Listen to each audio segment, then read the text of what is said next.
Hello,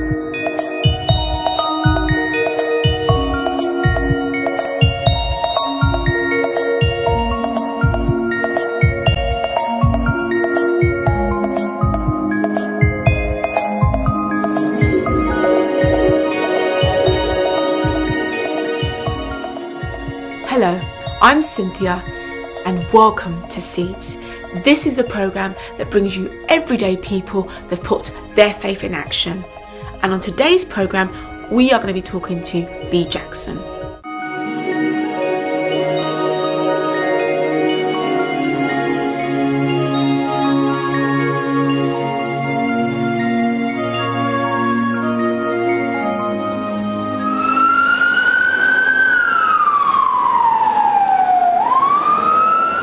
The Winter Night Shelter started because I wanted to do something different in our church. And for me personally, I felt that I wasn't putting my Christianity to use. When I was at a meeting for Brent Multi-Faith Forums, where people from all different faiths meet every 2 months just to discuss issues in the community, and a man named Marlon Nelson from the Anglican Church, he attended to do a presentation on the Winter Night Shelter and to get other faiths involved. And it was really funny because I had a seat for a church member to sit next to me, and she was late, and he came in literally 2 minutes before she did. He walked down and he came and sat next to me. I thought, why are you sitting next to me? I've saved the seat for my friend. And then we were writing notes and his pen ran out, and I thought, how can you come here and you've got no pen? And I was being very unchristian, like, because everything he did, I had something really nasty in my mind to say. And then he got up and he did his presentation. I was like, And as soon as he opened his mouth and said, you know, I'm from the Anglican Church and we've got this idea. We would like to put up homeless people in the really dire months, so like from January to March, for every night. We want 7 churches to do so. And as it came out of his mouth, I thought, now that's what I can do with my Christianity. That's what I want to do. So when he came back and sat next to me, I thought, thank you, Lord. I never understand sometimes. We spoke afterwards and I said to him, so, you know, what does it entail? And he was saying, well, each night the homeless people will go to a different church and they will be looked after, fed. They will sleep over for the night and then they'll get breakfast in the morning and then they go away. So I said to him, okay, and how many churches do you have? He goes, well, unfortunately, we've only got 5 churches. We need 1 for Saturday, 1 for Sunday. And I thought, this is excellent. I can do a Saturday because it's winter and because we worship on a Saturday. The Sabbath finishes early. We'll be able to do what we can do. I said to him, okay, we'll do it. And he said, oh, well, don't you need to? I said, no, we'll do it. He said, yeah, but you're part. I said, no, you're not listening to me. We'll do it. He said, okay, fine. So he said, I'll email you. So I gave him my email address, went back to church, told pastor, and I didn't ask him, I told pastor, this man, homeless people, we can do it. And pastor was like, yes, this is what we need to do. This is all, you know, what our Christianity is all about. I said, glad you're on board with me. And then about 3 or 4 days, I thought, I've not heard from this Marlon character. So I sent him an email. And he rang me back. He said, oh, Bea, I am so sorry I've not got back to you.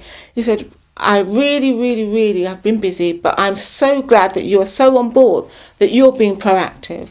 And so he came down to see me and we worked out the logistics of everything. And that was it. And in actual fact, we had 2 weeks to get everything ready. And it had been in the pipeline for about 3 or 4 months. And he's always said, you know, Wolverton Church only had 2 weeks to prepare themselves, where other churches had about 3 months. But I said to him, we were meant to do this. So it would, even if it was only a day, it would have been accomplished by all of us.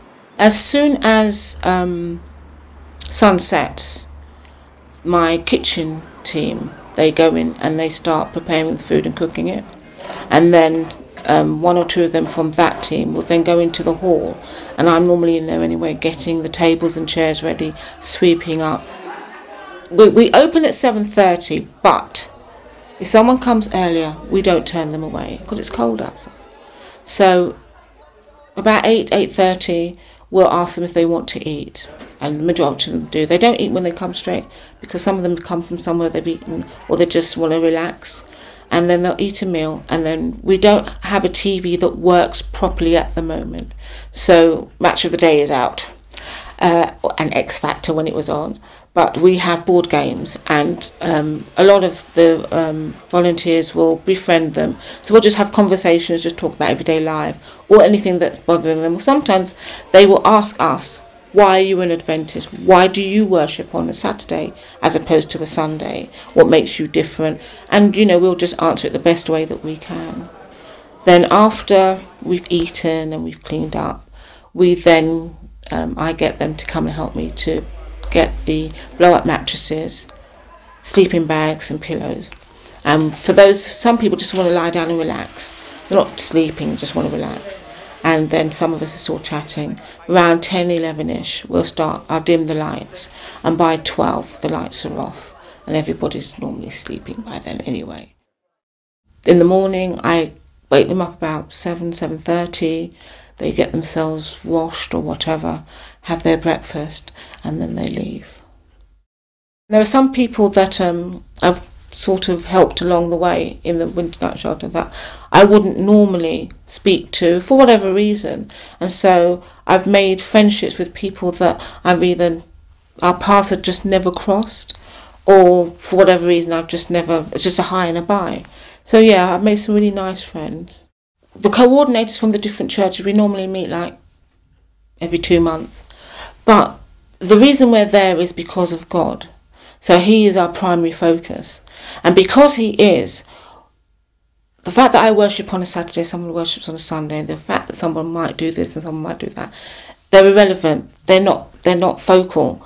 The focal point is God, and this is what he wants us to do. So because of that, you don't even think about the fact that somebody doesn't worship the way you worship. You're here and you think somebody wants to help another human being because this is what God has commanded. So because of that, those things don't come to the table. They're all left behind. When we're around the table, we're all literally discussing what we need to do, how we're going to do it, how we can do it better. This is a suggestion, that suggestion. How are you feeling? I enjoyed this, I didn't enjoy that. Those are the issues, the real meaty parts of it. What we think, our theology, it doesn't even come into the door. And that's why you think, well, God is in here, because he doesn't see us as, well, you're an Anglican and you're an Adventist and you're whatever. He just sees us as people, and he's asked his people to help other people. And that's exactly what we do. It's changed me spiritually, in the sense that I no longer judge people. And so I take every person as I find them, but I also do not judge a book by its cover. So I think a lot of people's perception was that, you're homeless, so you have to have been into drugs or prostitution or something like that. There was always some criminality behind it. And I've actually met people who had houses. Marlon has always said, one of his opening speeches when he does a presentation is, we are all 2 paychecks away from being homeless. So it can happen to any one of us. And so I've met people who are working and for whatever reason have lost their jobs and they're homeless. I've met one person who was living in someone's house, paying his rent weekly, but the person wasn't paying their mortgage. They've lost the house. He's now homeless. One young girl had an argument with her mum, was thrown out, is now homeless. So each time I meet somebody, and it's not just homeless people, in my walk in life now, when I meet someone, I take them as they are and try to find out the person first, and then I can make my own assessment of them, rather than just looking on the outward and thinking, ooh, whatever. Because I think sometimes it's easy to do that as a Christian. You kind of think, oh, I am God, and you make your own judgments. But I think sometimes God sends people to you because he has a work for you to do, and sometimes you don't always understand it at the time, which is where the spirituality comes in. Because if you're studying and if you have him within you, there were times when he's asked me to do something, and I'm quite a defiant human being, I'm afraid. I'm like, oh, I don't want to do that, Lord. And it's like, he thinks, no, I want you to do this. And then he's done something that jolted me, and it's like, all right, I will give in, I will do it. And when I've done it, I thought, gosh, why didn't I do this before? You know, because it's been rewarding, or I've helped another human being, or I've even helped myself because it's made me feel better, or I've seen a situation differently. So I think every day you help another human person spiritually. The Lord is feeding you, and He's giving you new challenges. And the more you succumb to His will, the greater the challenges, and the more spiritually you grow. I would say to people, if they wanted to get involved in the Winter Night Shelter, is to first go, well, we're linked with the Cricklewood Homeless Concerns, and they're a charity that deals with homeless people. So I would say that they should go to like a homeless shelter first, and just be a volunteer, even if it's just for a day, just to see how they feel being amongst homeless people, because homelessness is one issue, but then there are other issues that come out over that. So it's just to get involved, to find out if it's really for them, because it's not for everybody. So, and also you'll be then able to know what it is you can cope with and what you can't cope with.